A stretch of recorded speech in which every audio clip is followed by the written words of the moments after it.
Now, state government does not keep all the money it collects. It returns some of it to communities and school districts, and the governor is also now telling cities to expect a significant change in how much state aid is coming in during the next couple of years. In fact, the governor met yesterday with the mayors from the state's largest cities, and he told them just how deep the growing deficit is and what's to be expected.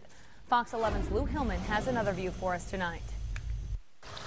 It was a private meeting held Wednesday inside the governor's conference room. 16 mayors from the state's largest cities were invited to hear it from Jim Doyle himself. The state's budget crisis is only getting worse. You didn't have any specific numbers, but basically what I took away from it and the others took away from it is that what we thought was a bad problem is a worse problem. The revenue projections, they're going to miss. The numbers that have been coming out have shown that the revenues from income tax, sales tax, they're not there. Which means cities will have to make do with less money from the state. The funding is known as shared revenue and can make up as much as 20% of a city's annual budget.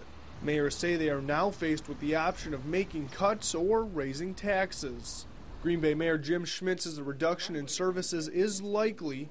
City workers could be asked to take time off without pay.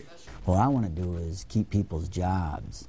And I think when, there may be some discussion on furloughs where you may have to send people home for a couple days. While cities still have months to put together final budgets for 2010, mayors say they have to start looking at ways to save money now.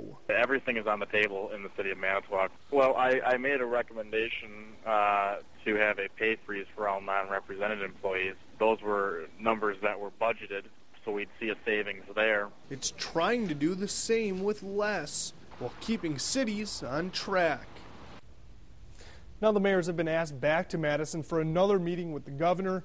It's scheduled for next week. They've been told to bring suggestions about where cuts could be made to city budgets.